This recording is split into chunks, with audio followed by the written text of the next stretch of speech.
Salut chers internautes. Aujourd'hui je vais faire une vidéo pour vous montrer comment fonctionne le Play SMS. Euh, si vous êtes là, c'est parce que vous avez déjà peut-être eu à regarder sur internet c'est quoi Play SMS.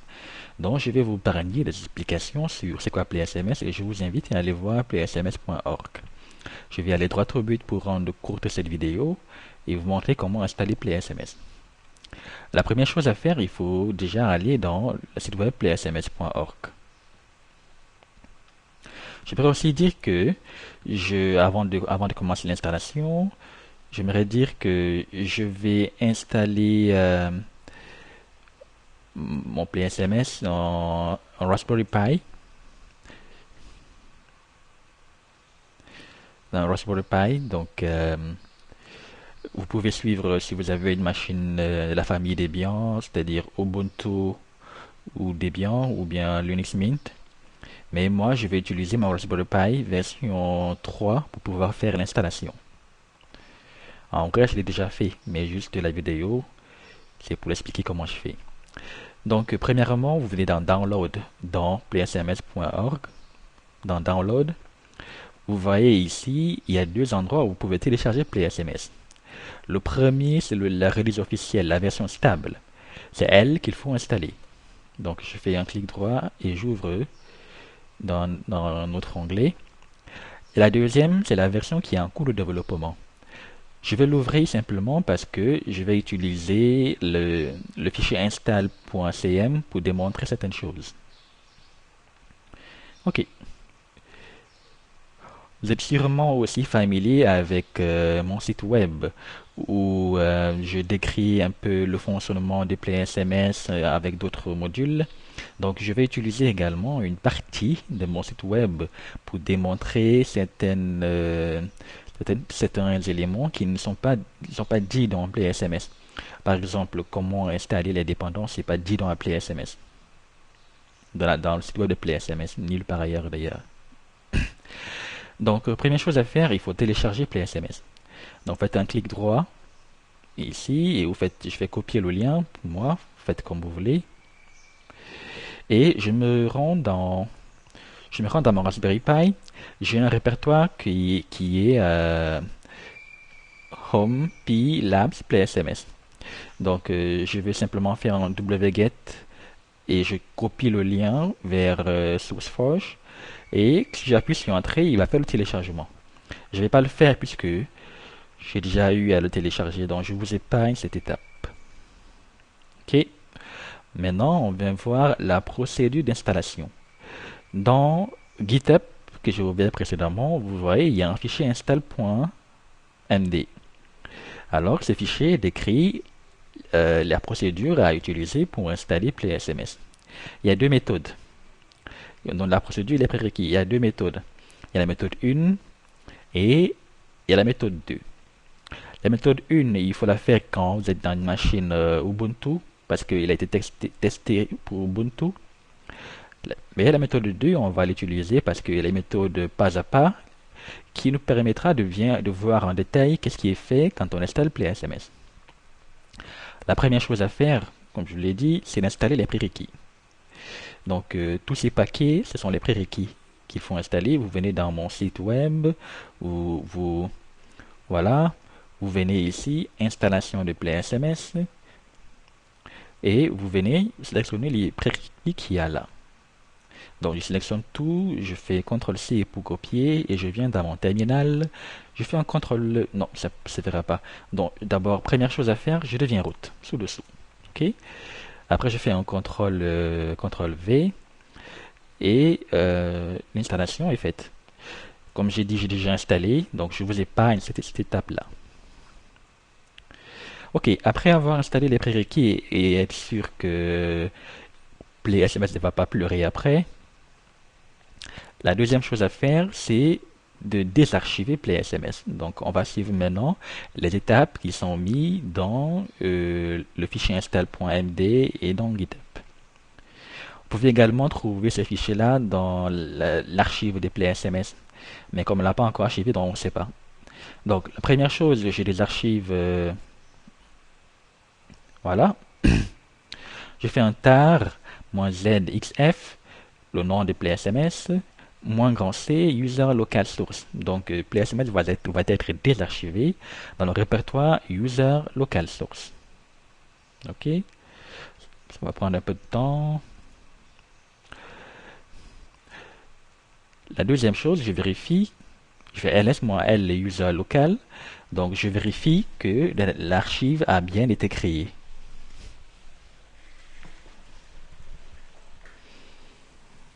On va attendre un peu que la commande finisse de désarchiver, c'est fini. Alors je vérifie que l'archive a bien été créée en faisant ls-l user local source.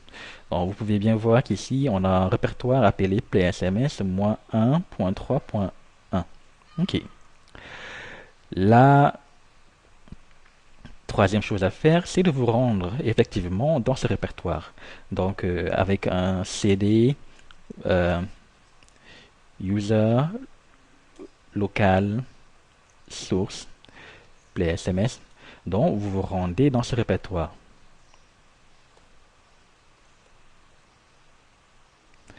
Ok, donc on est bien maintenant dans le répertoire /user /local /source /playsms. On va continuer les différentes étapes. L'étape suivante consiste à lancer la commande getComposer. On va voir qu'est-ce qu'il y a dans ces fichiers composer. Composer.sh, c'est bien ça.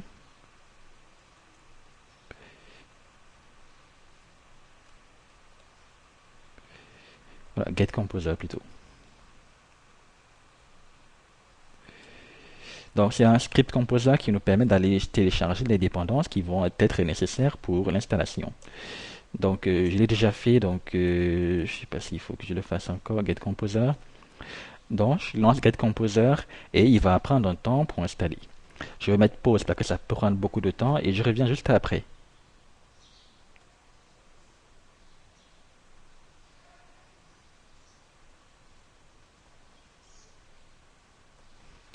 Ok, la commande composer a fini de s'exécuter et vous pouvez voir que il a installé un certain nombre de paquets, captcha, reCAPTCHA, peer, core minimal, archive tar, dev, trunk dev. Ok, vous pourrez avoir cette erreur-ci.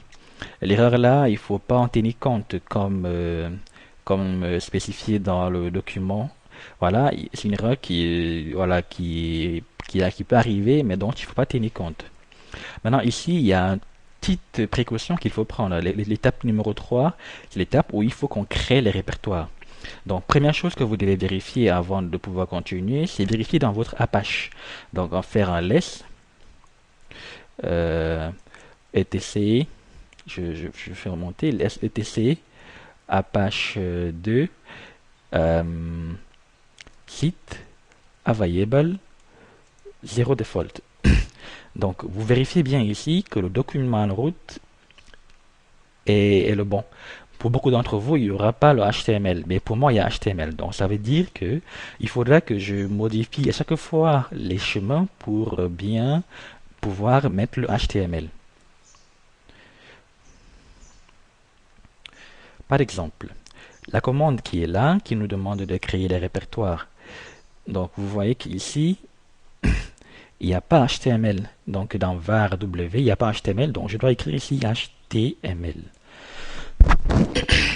Ok, désolé. Désolé. Donc, juste après, va log playsms, je ne le change pas. Va clip playsms, je ne le change pas. J'appuie sur Entrée et les répertoires ont été créés. Je viens voir la commande qui est juste après, c'est celle-là. C'est une commande qui donne des droits. Donc, je la copie simplement et je colle. Donc, ça veut dire que je définis le propriétaire de ces fichiers-là.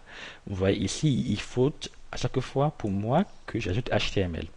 Donc, var www/html/playsms. Voilà. Et tous les fichiers de ces répertoires-là sont maintenant la propriété de l'utilisateur www-data qui est l'utilisateur par défaut dans l'utilisateur web, par défaut dans les machines Debian. Ok. Maintenant, l'étape suivante, l'étape 4, consiste à copier tout le contenu du répertoire web et le mettre dans la racine de Play SMS. Ici encore, il faut faire attention parce que vous voyez qu'il n'y a pas HTML. Je leur ai dit encore, certains d'entre vous n'auront pas besoin de mettre HTML. Donc, vérifiez bien que dans votre document route, il y a HTML dans Apache. Donc, j'effectue la copie. Pendant qu'elle s'effectue, on va copier la commande qui vient après. La commande qui vient après consiste à redonner les droits dans ce répertoire-là à l'utilisateur www.mondata. Ok, on va attendre que la commande termine. Elle prend un peu de temps. Ok. Je vous dis qu'un Raspberry Pi a 1 Go de RAM. Un Raspberry Pi modèle B a 1 Go de RAM. Donc là, j'ajoute HTML /PSMS.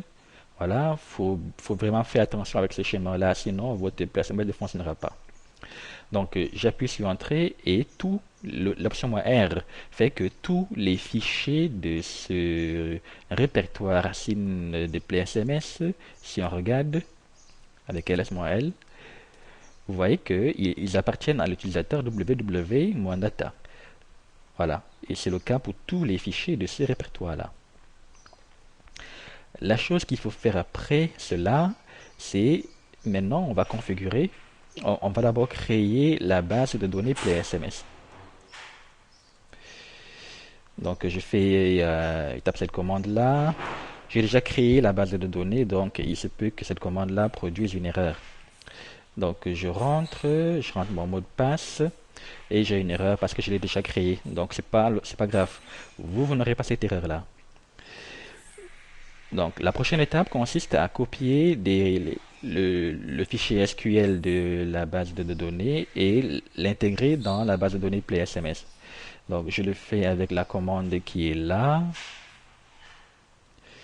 Voilà, je tape le mot de passe. Voilà, il va prendre un temps pour insérer toutes les tables dans le répertoire, dans le fichier playsms.sql. Il va l'intégrer dans la base de données playsms dans MySQL. Ok, c'est correct. L'étape suivante consiste à créer le fichier de configuration. Donc,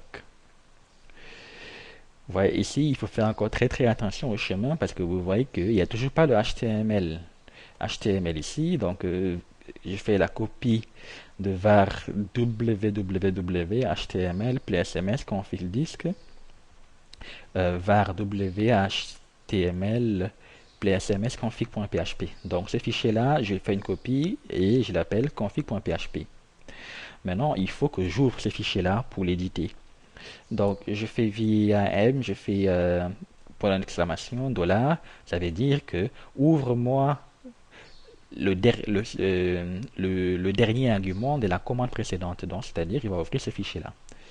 Ok, il est ouvert. Maintenant, je viens ici pour changer les éléments. Voilà, je vais effacer ce qui est là. Voilà, l'host, c'est le localhost. Localhost.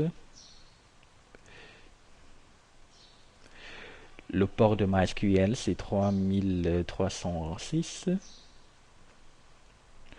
Le user, c'est root. Voilà, je ne me gêne pas. Le mot de passe, vous le mettrez celui que vous avez mis pour votre base de données MySQL. Et la base de données s'appelle PlaySMS. Ok. Donc là, tout est correct. Voilà, vous vérifiez bien. Tout ce qui est en bas, vous pouvez ne pas toucher, à moins que vous voulez configurer un serveur SMTP, vous pouvez le faire ici. Voilà. Donc c'est bon, j'enregistre. Voilà.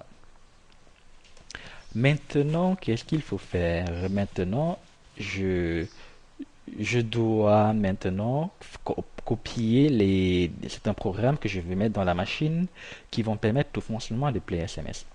Le premier à couper, c'est le fichier qui est dans le répertoire daemon Linux etc PlaySMSD que je mets dans etc PlaySMSD.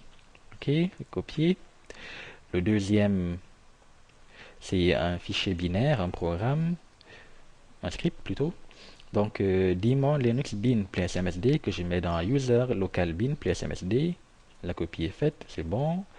Et le troisième, la troisième chose à faire, c'est de donner les droits d'exécution à ce dernier fichier que je viens de copier. Voilà. Une chose importante aussi, c'est d'ouvrir le fichier qui est dans etc.psms.conf pour vérifier que la configuration est correcte. Ok, voilà, toujours ici, il faut faire attention et mettre le chemin, il faut mettre HTML pour que cela fonctionne, sinon ça ne fonctionnera pas. Voilà, dès que j'ai fait la modification dans le fichier etc.psms.conf, tout est correct. Voilà, maintenant la chose à faire, c'est de démarrer PlaySMS et voir si il fonctionne correctement. Vous voyez, PlaySMS a démarré et on me donne les process ID. Si vous n'avez pas ces process ID là, ça veut dire qu'il y a des problèmes avec votre PlaySMS. Donc il faudra revoir la procédure. Et voilà, voilà, une chose aussi qu'il faut faire juste après avoir démarré PlaySMS, c'est d'éditer le fichier etc.rc local pour à cette ligne-là ajouter cet élément. Moi, je l'ai déjà ajouté, vous devez l'ajouter. Vous ne le verrez pas dans votre fichier RC local, alors il faudra l'ajouter manuellement. Il faut l'ajouter avant le exit 0. Si vous le mettez après exit 0, il ne sera jamais exécuté. Alors, cette commande-là permet à PSMS de démarrer automatiquement à chaque redémarrage. Ok. La toute dernière chose, ou bien bon, là quelques les petits éléments, c'est de vérifier que PSMS fonctionne. Donc vous faites PS AUX, vous faites un grep PSMS.